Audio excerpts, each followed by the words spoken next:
The Valerian Empire had never been told no. For 300 years, their fleets had carved through star systems like knives through silk, leaving behind ashes and silence. They took what they wanted. They crushed what resisted. And they never looked back. So when their scouts reported a small cluster of human colonies on the edge of the outer veil, the Empire did what it always did. It smiled. It prepared its warships. And it began to march.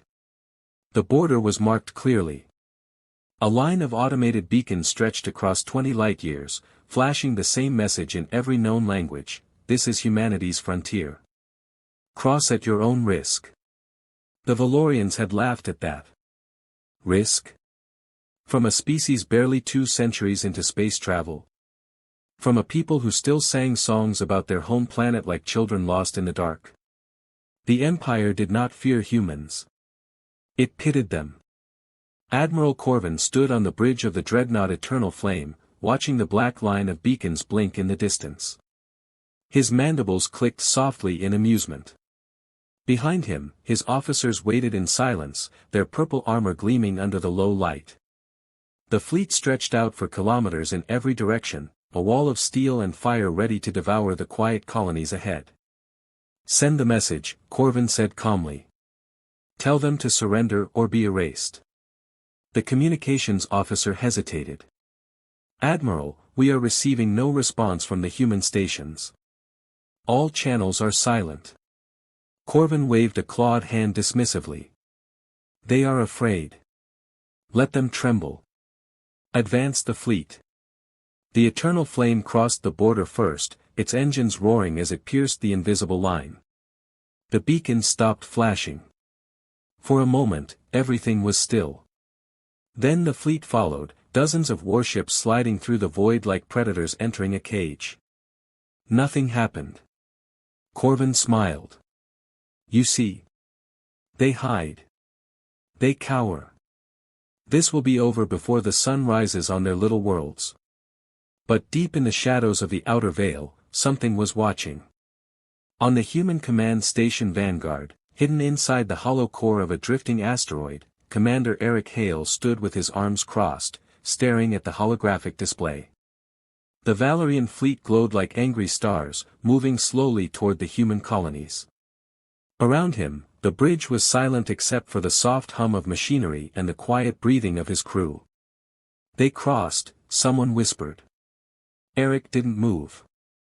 His gray eyes stayed locked on the display, watching the red markers slide deeper into human space. His jaw tightened. Confirm all defensive positions, he said quietly.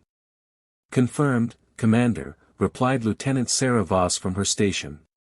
All weapon platforms are online. Stealth drones are in position. The minefield is active. Eric nodded slowly. And the fleet?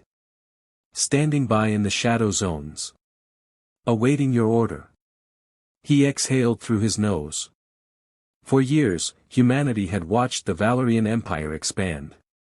They had seen the burned worlds, the enslaved populations, the arrogance. And humanity had prepared. Not with speeches or threats. Not with pride or rage. But with patience. With strategy. With the cold, careful discipline of a species that had learned long ago that survival was earned, not given. Ambassador Leora Dane stepped up beside him, her hands folded behind her back. Her voice was soft but steady. They were warned, Eric. They were, he agreed. And they came anyway. Yes. She looked at him, her expression calm but sad. Then we finish it. Eric turned to face the crew. Every pair of eyes was on him. These men and women had trained for this moment. They had drilled in the dark, run simulations until their hands bled, and waited in silence while the galaxy ignored them. But now, the moment had come. And humanity would not waste it. All stations, Eric said clearly, his voice carrying through the bridge. Engage Protocol Nightfall. The room erupted into motion. Consoles lit up. Orders were relayed across encrypted channels. And across the outer veil, humanity's hidden defenses awoke. The Valerian fleet moved deeper into human space, confident and unchallenged. Admiral Corvin paced his bridge, already planning the victory speech he would deliver to the High Council. He imagined the humans begging for mercy. He imagined their cities burning.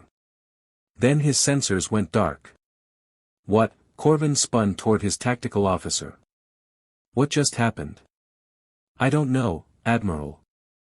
All long-range sensors are offline. Communications are jammed. We're blind. Corvin's confidence cracked. Restore them. Now. But before his crew could respond, the first mine detonated. It was silent in the void, but the explosion tore through the left flank of the fleet like a hammer through glass. 3 destroyers vanished in a wave of fire and debris. Alarms screamed across every ship. Enemy contact, someone shouted. Where? Where are they? Everywhere. From the shadows, humanity struck.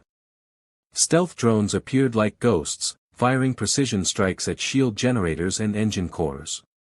Hidden weapon platforms opened up from the surfaces of moons and asteroids, their railguns tearing through armor with terrifying accuracy. And then, from the deep black, the human fleet emerged.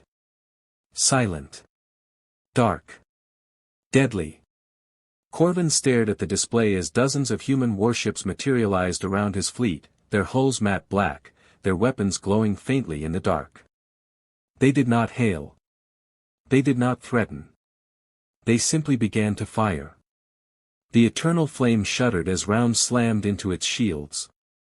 Corvin stumbled, gripping the edge of his command console. Return fire, he screamed. But the humans were already moving, slipping through the chaos like shadows, targeting weak points, exploiting confusion. They fought with a precision the Valorians had never seen, a discipline forged through centuries of hardship and survival. And as the Empire's fleet began to burn, Admiral Corvin realized something that filled him with cold, creeping terror. The humans had been waiting. The battle lasted 6 hours. For the Valerian Empire, it felt like 6 lifetimes. Admiral Corvin had commanded fleets for 40 years. He had crushed rebellions, broken blockades, and watched entire civilizations kneel before him. But he had never seen anything like this.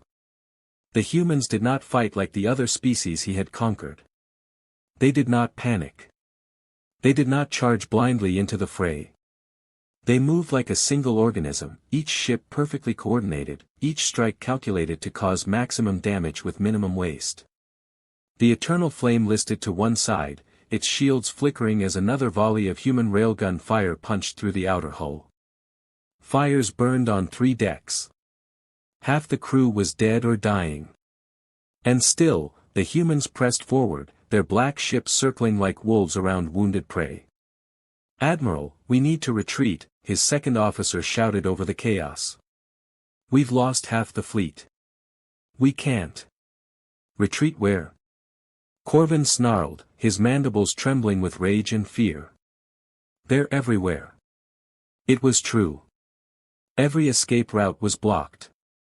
Every flanking maneuver anticipated. The humans had turned the battlefield into a cage, and the Valorians were trapped inside it.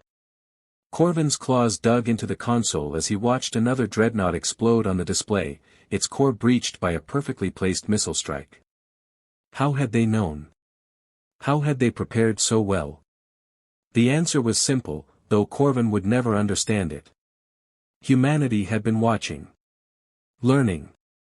Preparing. For years, they had studied the Valerian Empire's tactics, their weaknesses, their arrogance. And when the Empire finally crossed the line, humanity was ready.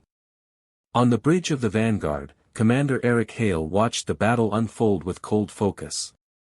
His hands rested on the edge of the holographic display, his gray eyes tracking every movement, every ship, every explosion. Around him, his crew worked in disciplined silence, their voices calm and professional even as death danced across the stars. Enemy flagship is venting atmosphere, Lieutenant Voss reported. Shields at 12%. They're trying to retreat. Eric nodded slowly.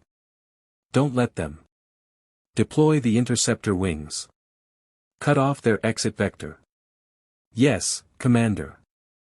Ambassador Leora Dane stood beside him, her face pale but steady. She had spent years negotiating with the Valorians, pleading for peace, warning them to stay away from human space. They had laughed at her. Called her species weak. Told her that humanity's time was already over. Now, as she watched the Empire's fleet burn, she felt no satisfaction. Only sadness. They could have avoided this, she said quietly. Eric glanced at her. They could have. But they didn't. Do you think they'll surrender? No. Eric's voice was flat. Pride won't let them. Not until it's too late. He was right. Admiral Corvin refused to give the order to surrender. Even as his ship crumbled around him, even as his officers begged him to save what was left of the fleet, he held firm. To surrender to humans, to creatures the Empire had dismissed as insignificant, was unthinkable. It would be a stain on his name, on his family, on the Empire itself. But the humans gave him no choice. A transmission crackled through the damaged comms system. The voice that came through was calm, measured, and human. Valorian Fleet, this is Commander Eric Hale of the Human Defense Coalition. You have violated our border. You have ignored our warnings. And you have brought war to our doorstep. There was a pause. You will power down your weapons and surrender your ships immediately. Refuse, and we will finish what you started. Corvin's mandibles clicked in fury. Never. We are the Valorian Empire. We do not bow to. The transmission cut off. A moment later, the eternal flame shuddered violently as a human warship appeared directly in front of it, close enough that Corvin could see the name painted on its hull, Resolute. Its forward cannons glowed with gathering energy. Corvin's blood turned to ice. All ships, he whispered hoarsely. Stand down. Power down weapons. The bridge fell silent. His officers stared at him in disbelief. Admiral. Do it. Corvin roared. Do it now, or we all die. One by one, the Valorian ships went dark. Their weapons powered down. Their engines stilled. And across the battlefield, the human fleet surrounded them, silent and watchful, like sentinels guarding a tomb. The war was over. But the message had just begun. Within days, news of the battle spread across the galaxy. The Valorian Empire, one of the most feared powers in known space, had been crushed in a single engagement. Not by a rival empire. Not by a coalition of nations. But by humanity, a species most civilizations had dismissed as young, soft, and irrelevant. On the council world of Talvex Prime, diplomats from a dozen species gathered in emergency session. The holographic footage of the battle played on repeat, showing the human fleet tearing through the Valorians with surgical precision. The room was silent except for the quiet hum of the projector. Ambassador Leora Dane stood at the center of the chamber, her hands folded in front of her. She did not smile. She did not gloat. She simply waited. Finally, one of the delegates, a tall, insectoid creature from the Kryn Collective, spoke. You destroyed them. Leora nodded. We defended ourselves. You obliterated them, another delegate hissed. The Valorians were a war machine. How did you? We prepared, Leora said calmly. For years, we watched. We learned. We built.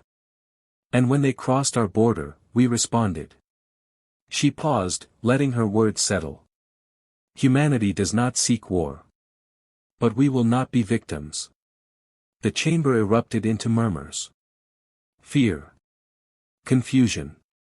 Respect. One delegate, a reptilian ambassador from the Shalar Dominion, leaned forward. And now? What will humanity do now? Leora met his gaze. Now, we wait. And we hope the rest of the galaxy learns what the Valorians did not. Her voice was quiet but firm. Do not cross the line. Back on the Vanguard, Eric stood alone in the observation deck, staring out at the stars. The battlefield had been cleared. The Valorian survivors had been taken into custody. And humanity's border was secure. But Eric felt no victory. Only the weight of what had been done. And the knowledge that the galaxy would never see humanity the same way again. Lieutenant Voss approached quietly. Commander, the fleet is requesting orders. What do we do now? Eric was silent for a long moment. Then he spoke, his voice low. We go home. And we prepare for what comes next. Because humanity had crossed a threshold.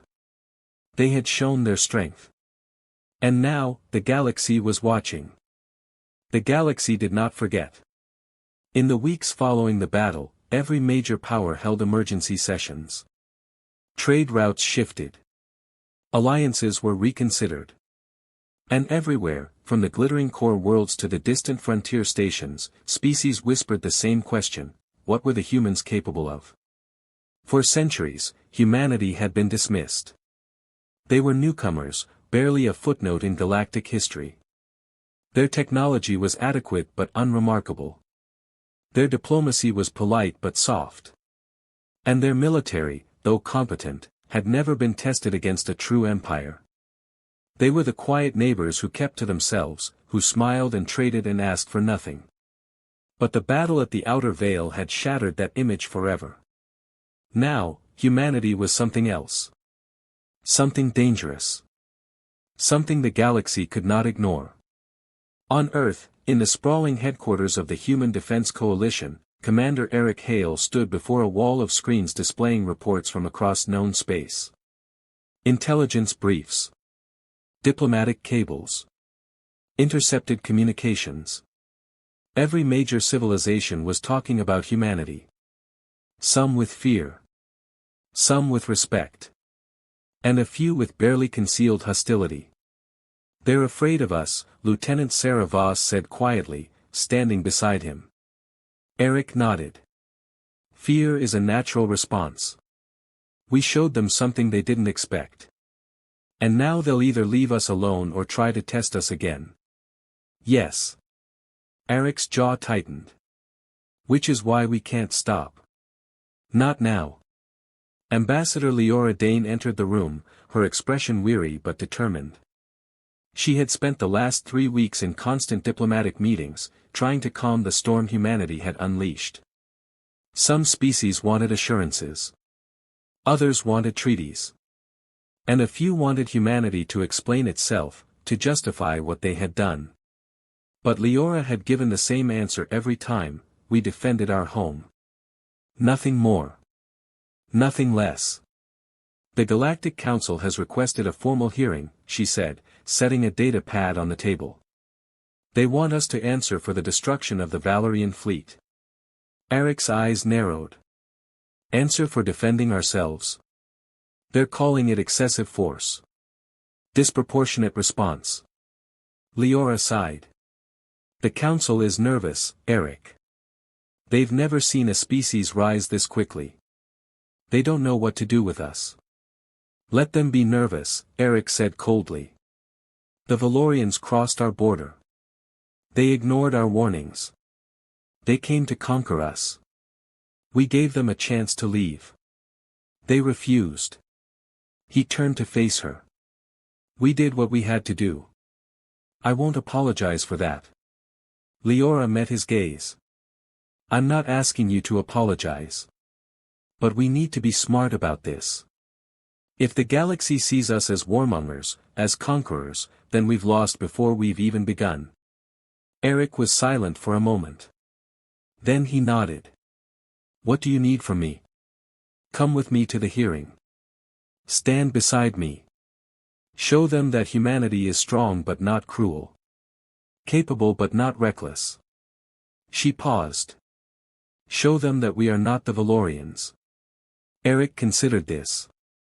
Then he straightened. All right. I'll go. The Galactic Council convened on Talvex Prime, in a vast chamber carved from crystal and stone. Representatives from over 50 species filled the room, their voices echoing off the high ceiling.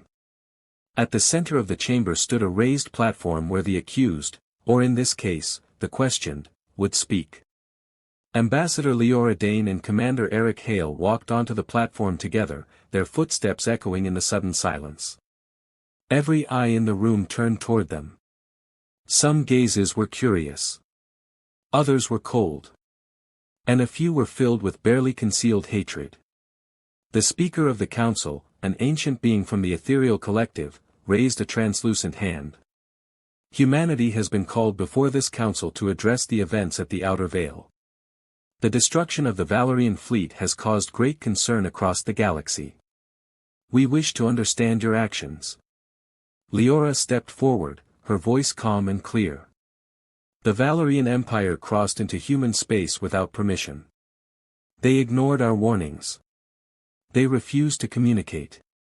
And they came with the intent to conquer. She paused. We defended ourselves. That is not a crime. A reptilian delegate hissed from the crowd. You did not defend. You annihilated. The Valerian fleet was obliterated in hours. That is not defense. That is slaughter. Murmurs of agreement rippled through the chamber. Eric stepped forward, his gray eyes scanning the room.